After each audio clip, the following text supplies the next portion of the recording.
Est-ce que, selon toi, et si jamais tu as des exemples en tête pour illustrer le propos, est-ce que des outils numériques peuvent répondre à ces différents enjeux sur la motivation, la métacognition, le fait d'utiliser des méthodes d'apprentissage efficaces et appropriées pour mieux consolider? Je vais avoir un discours peut-être de Normand. Alors, j'ai passé quelques années en Normandie, c'est peut-être ça. Ça dépend. Et pour reprendre une citation de mon grand-père que j'utilise beaucoup comme pirouette dans ces cas-là, mon grand-père me disait souvent quand je n'arrivais pas à faire quelque chose et que je me plaignais de ce que j'avais entre les mains d'un tournevis, quoi, il me disait, il y a pas de mauvais outils, il y a que des mauvais ouvriers. Alors, je ne vais pas dire que les gens qui n'utilisent pas bien les outils numériques sont des mauvais ouvriers, évidemment, mais derrière ça, si on creuse un petit peu le sous-texte, c'est de se dire, ça dépend comment on l'utilise. Et il y a beaucoup, aujourd'hui, on a des tonnes de solutions pour faire des quiz en ligne, des vidéos, enfin, il y a plein de choses vraiment absolument formidables et très riches. Encore une fois, un peu comme ce qu'on se disait tout à l'heure sur les stratégies d'apprentissage qui sont aussi des outils. C'est cette métaphore de la cuisine que j'aime bien, c'est de se dire bah, pourquoi on le fait, c'est quoi derrière la réflexion sur la température, la cuisson, l'assemblage des ingrédients, qu'est-ce qu'il y a dans les ingrédients. Euh, Moi, je vois ça un petit peu pareil, de se dire on a des outils à disposition, pourquoi on les utilise? Si, par exemple, on veut utiliser des techniques de récupération espacée, c'est-à-dire on interroge les gens à différents moments. On sait que c'est une stratégie d'apprentissage qui est très efficace à différents âges de la vie. Là, clairement, le numérique, il peut grandement nous aider parce qu'on peut programmer des sessions en disant, bah, on prévoit là, puis la semaine d'après, on peut tout le faire. Maintenant, si on se dit, bah, on travaille dans cette optique d'une stratégie d'apprentissage, on a choisi celle-là et on n'a pas d'accès à Internet ou pas suffisamment, et qu'on le fait en papier, qu'on distribue des quiz ou qu'on fait lever les mains, le résultat est, enfin, dans la démarche, on est dans la même démarche, et le résultat, il sera aussi une amélioration des apprentissages. Donc, très bien. C'est dans ce sens-là où je dis, je suis pas, enfin, dans un discours peut-être un peu de normand, c'est ni diaboliser les outils numériques, pardon, en se disant, ah, on passe trop de temps sur les écrans, etc.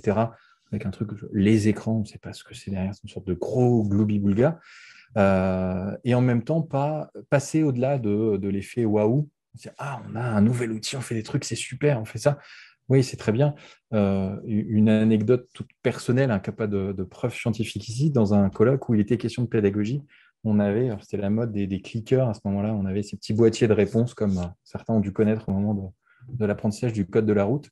Donc, on a plusieurs boutons pour répondre à BCD à des questions. On avait ça pendant une conférence d'accueil, puis il y avait un conférencier invité qui utilisait ça, puis dans un atelier, moi, à la quatrième session de la journée où je devais répondre à ma 50e question, le boîtier, je ne pouvais plus le voir en photo, mes voisins non plus, mes voisines non plus, alors que l'outil en soi, il est super bien ou pour poser des questions ou pour récupérer l'info, pour apprendre. Donc c'est aussi pour ça l'outil, comment on l'utilise et puis la dose d'utilisation. Si on fait que du quiz en ligne, du clicker, ça peut être un peu embêtant, comme si on fait une même activité sur papier ou à l'oral toute la journée ou répétée.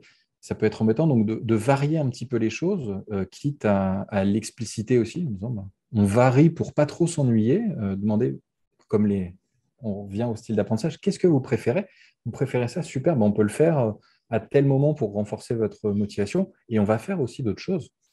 Oui, en fait, ce qui est intéressant, c'est de pouvoir utiliser un peu, de repérer les forces et faiblesses du numérique. Et comme tu l'as très bien dit, tout est aussi une question de dosage. Et, euh, et justement, on peut utiliser le pouvoir du numérique pour visualiser les données. Finalement de ton quiz en tant qu'enseignant, tu as un accès direct à l'information. Ça t'aurait pris beaucoup plus de temps pour le coup si tu l'avais fait en version papier-crayon. Et je pense que c'est aussi en ça que le numérique peut apporter finalement une forme d'optimisation aussi. C'est pour visualiser des traces d'apprentissage, des données d'apprentissage.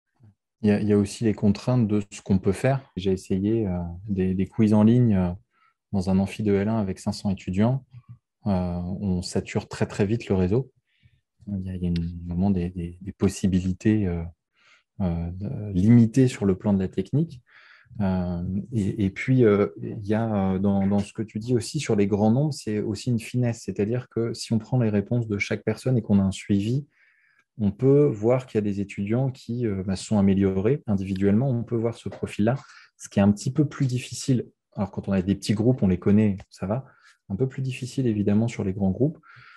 C'est vrai que ça peut être aussi un intérêt pour cet aspect-là particulièrement intéressant qu'on retrouve difficilement autrement.